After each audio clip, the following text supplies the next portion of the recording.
लेकिन परमेश्वर उनको हर दिन बढ़ाते। अब देखो बाइबल में एक चुंगी लेने वाला परमेश्वर के पास आया, एक चुंगी लेने वाला परमेश्वर के पास आया। आज हम चिंता करते हैं अपने लिए, हमारे पास क्या है, हम कल को क्या खाएंगे, कल को क्या पिएंगे, कैसे हम अपनी जिंदगी को जिएंगे। लेकिन उसने कहा कि परमेश्वर मुझे क्या चाहिए, मुझे सिर्फ स्वर्ग में क्या चाहिए, एक जगह चाहिए। मैं स्वर्ग में जाना चाहता हूँ। मैं कहाँ पे जाता हूँ, मैं चाहता हूँ कि मैं स्वर्ग में, मुझे तो स्वर्ग में स्थान मिल जाए। आज हम ढूंढते हैं आज क्या खाएंगे, कल क्या पिएंगे, कैसे अपने घर को चलाएंगे, अपनी जिंदगी को कैसे चलाएंगे। इसलिए मैंने पिछले समय प्रचार किया था कि प्रार्थना करना आसान है, 10 घंटे प्रार्थना कर लो, 20 घंटे प्रार्थना कर लो, लेकिन शुक्रगुजारी करना बड़ी मुश्किल है।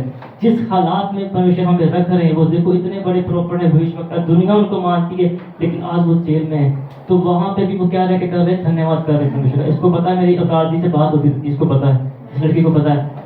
तो इस समय भी वो परमेश्वर का धन्यवाद कर रहे हैं, इतने बड़े भविष्यवक्ता होने के बावजूद। लेकिन हम कुछ भी नहीं है, पंजाबी में कहते हैं ऐसी मूली भी नहीं है, लेकिन फिर भी हम परमेश्वर को बोलते हैं, परमेश्वर आपने मेरे साथ क्या किया, आपने मेरे साथ क्या किया। देखो इतने छोटे छोटे बच्चे उनके, लेकिन वो प्रार्थनाएं कर रहे हैं उनके लिए। वफादारी बड़ी जरूरी है, उनकी फैमिली परमेश्वर के साथ वफादार कर रही है। जिन लोगों को उन्होंने कहां से निकाल के कहां तक लेके आ गए, पास्टर धीरेन्द्र जी ने भी जो बयान दिया, कहां से लेके कहां तक लेके आ गए। लेकिन देखो उन लोगों ने भी उनके साथ ईमानदारी नहीं की। उनके पैसे जब दान के सब इकट्ठे होते, सब कुछ खाया पिया, घर प्रॉपर्टी बन गई, तो आज तो 1 साल से ऊपर वो चीज होगी, तो आज उनको भी याद आ गया कि ये चीज ऐसे, वो चीज ऐसे। लेकिन उन्होंने बोला कि जो मेरे साथ ईमानदार रहेगा परमेश्वर उनको बढ़ाएंगे। उन्होंने ये भी चीज बोली कि जो मुझे कोसेगा मैं, परमेश्वर जानते हैं, परमेश्वर जानते हैं। इतने बड़े भविष्यवक्ता को जो इंसान कोसता है, तो परमेश्वर का क्या हाल करते। बाइबल लिखा है जब अलीशा प्रॉफिट जा रहे थे, तो बच्चों ने क्या बोला, गंजा, तो भालू आके उनको खा गए।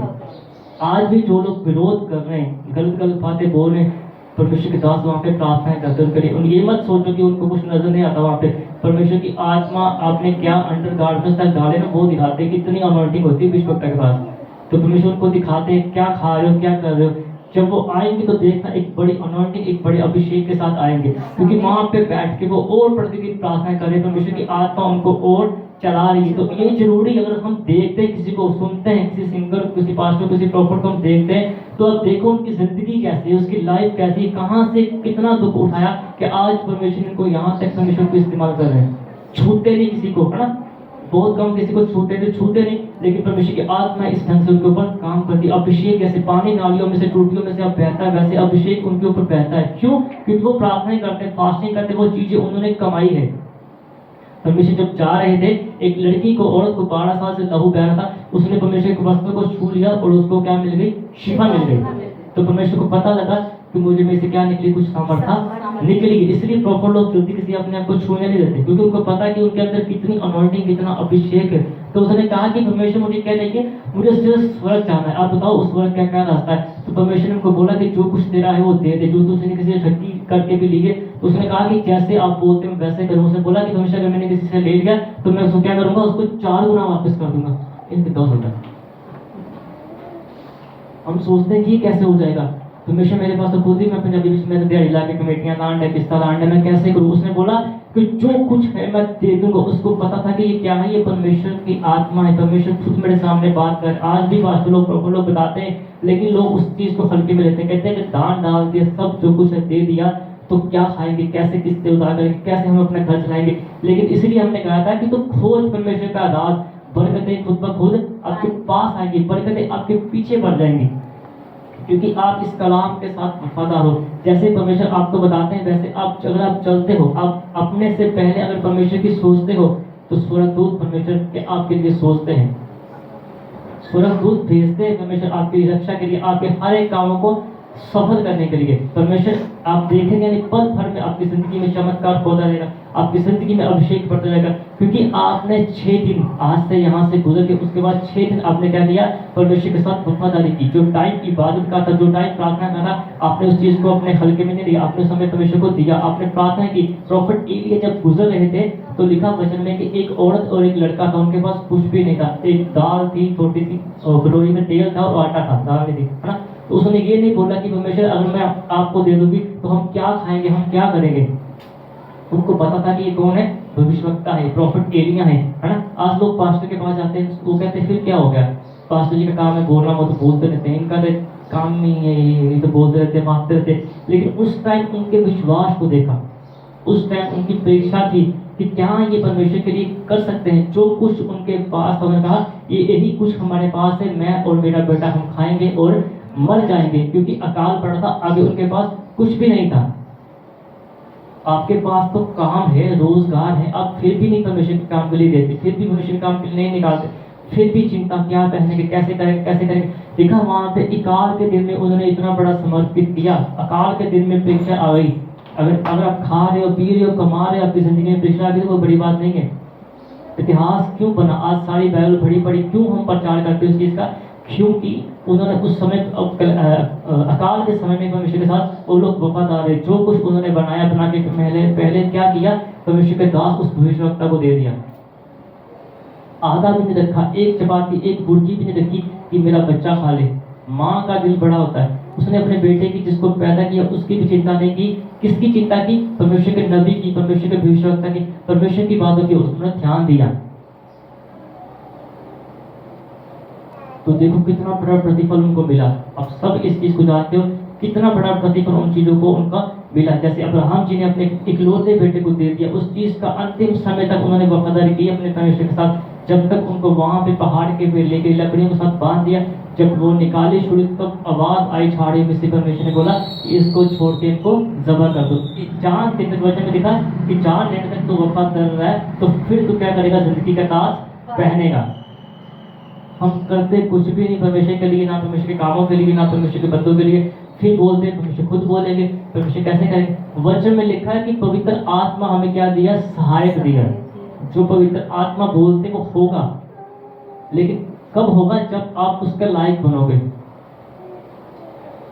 जब आप उसके लायक बनोगे। परमेश्वर ने अपना काम करना है, लेकिन आपको उस बरकत को लेने के लिए उस लेवल का बनना पड़ेगा कि हाँ मेरे अंदर वो क्षमता है। परमेश्वर आपने बोल दिया तो हो जाएगा। इसलिए मैंने भी बोला कि जबकि नहीं वहां से बोला, कहता परमेश्वर आप यहाँ से बोल दो तो हो जाएगा। कितना बड़ा ईमान, कितना बड़ा विश्वास था कि परमेश्वर आप यहाँ से बोलो तो हो जाएगा। कई लोग हाथ रख के प्रार्थना करें, घर में जाके प्रार्थना करें, प्रभु की आत्मा उनके बारे में बोले, फिर भी विश्वास नहीं करते। क्योंकि आप देखो, आप कितने सालों से, इसलिए मैंने स्टार्टिंग में बोला कि कितने बदियां चलाएंगे तेरे साथ, ऐसी कभी सोचा कितने दिन आपने बदियों में निकाल दे, है ना। आप प्रार्थना नहीं करते, थके हैं, टूटे हैं, ऐसे है वैसे। वही समय प्रार्थना करने का होता है जबकि आपका शरीर टूटा हुआ होता है, जब आपका दिल टूटा हुआ होता है। वही समय होता है परमेश्वर के पास जाने का। जब परमेश्वर का अंतिम समय था तो वचन में लिखा कि परमेश्वर ने बार बार जाके पहाड़ पे क्या किया, प्रार्थना को परमेश्वर ने किया। आए परमेश्वर ने चेलों को बोला उठो प्रार्थना करो। फिर वो सो रहे, फिर वो आए, फिर वो सो रहे। तो परमेश्वर ने क्या बोला, अभी आप सोते रहो, कुछ समय था गुजर गया। जैसे हम आज अपनी जिंदगी में हम सोते, हम प्रार्थना नहीं करते, परमेश्वर हमारी ओर देखते हैं, परमेश्वर हमारी ओर देखते हैं कि मैंने इसको बोला प्रार्थना करने के लिए। परमेश्वर के दूत आपके पास आते हैं देखने के लिए, कान लगा के देखते हैं कि क्या ये इंसान प्रार्थना कर रहा है। लेकिन हम आराम से पंखे, कूलर, एसी के नीचे सो रहे होते हैं कि हम थक गए। मैं यहाँ पे पसीना जैसे पानी बहता वैसे बहाता हूँ, इसीलिए जैसे पानी बहता वैसे अभिषेक मेरे ऊपर बहता है हमेशा का। सर्दी हो या गर्मी हो, जो लोग जानते हैं मुझे उनको पता है, बहाना नहीं लगाते किसी चीज का। बीमार हो, कुछ भी हो, लिखा कि जो परमेश्वर का है वो परमेश्वर को दो, जो केसर का है वो केसर को दो। अगर परमेश्वर ने आपको दिन भर अच्छा रखा, इतने अभिषेक से परमेश्वर ने आपको चलाया, तो पंजाबी में ना तो डॉक्टर पे मरने वाली गाला रात को हम प्रार्थना न करें, अपनी कर लेंगे। हाँ वो प्रॉफिट के पास गए, ऐसे बड़ा अभिषेक का, तो रात को बिस्तर पकड़े और सो जाए, तो क्या अभिषेक बढ़ेगा? वो कम होता जाएगा। चाहे हम भी हैं, हमें भी जब हम अभिषेक को बांटते हैं तो हमें लगातार प्रार्थना करनी पड़ती है, लगातार परमेश्वर के साथ क्या करना पड़ता है, वार्तालाप करना पड़ता है, परमेश्वर से बातें करनी पड़ती है कि परमेश्वर आपका अभिषेक हमारे ऊपर क्या करे, बढ़ता जाए। कि क्या हो, परमेश्वर का अभिषेक हमारे ऊपर बढ़ता जाए। उसके लिए हमें घंटों घंटों बैठ के प्रार्थना करनी पड़ती। जो चीजें ऐसे आप देखते हो, पल भर में कोई ठहर नहीं पाता, पल भर में ये चीजें होती है। चीजों के लिए हमने कई कई साल, कई कई समय हमें घुटने टेक के प्रार्थना करनी पड़ती परमेश्वर के सामने। जब भी प्रार्थना करके हम खड़े होते हैं तो कोई समय ऐसा भी होता है हमें अपने घुटनों पे खड़ा नहीं हो जाता, क्योंकि शरीर तो शरीर है। जब हम फास्टिंग करते हैं, हम भूखे रहते हैं, है ना, तो लिखा कि हम शरीर से तो और कमजोर हो रहे हैं, लेकिन हम आत्मा में क्या हो रहे हैं, उतना ही आत्मा में बढ़ते जा रहे हैं। आपकी अभिषेक की कोई सीमा नहीं होगी। आपके अभिषेक के लेवल का कोई इंसान, चाहे वो परमेश्वर के दास भी कोई ना हो, लेकिन आप अगर आप परमेश्वर के साथ ईमानदार हो तो वो कोई दास भी आपके लेवल का मुकाबला नहीं कर पाएगा, क्योंकि परमेश्वर आपकी वफादारी को देख रहे कि आप अपने घर के लिए अगर 10 घंटे 12 घंटे काम कर रहे हो, तो क्या कितने घंटे आप उस परमेश्वर को देते हो? कि क्या आप बहाने लगाते हो, परमेश्वर ने 12 घंटे काम किया, आज काम बहुत था, आज मैं थक गया, आज मैं प्रार्थना नहीं कर सकता, तो बच्चों को पकड़ते परमेश्वर वचन में लिखा है कि आप मुझे माफ कर दो, आप मुझे माफ कर दोगे। कितने साल, कितने मिनट, कितने दिन, कितने पल आपने ऐसे ही गुजार दिए बिना प्रार्थना की है। परमेश्वर की आत्मा हर रोज आपके पास सुबह शाम रात को आती है कि आप उठ के पहला साथ परमेश्वर को देते हैं, कि अपने फोन को देखते कि कितनी नोटिफिकेशन आई है, किसने मैसेज किया, है ना, कितने ओबीटी देखते हैं, क्या कुछ है। उधर स्वर्गदूत आपकी ओर कान लगा के देख रहे होते, सुन रहे होते हैं कि ये उस परमेश्वर को पुकारे।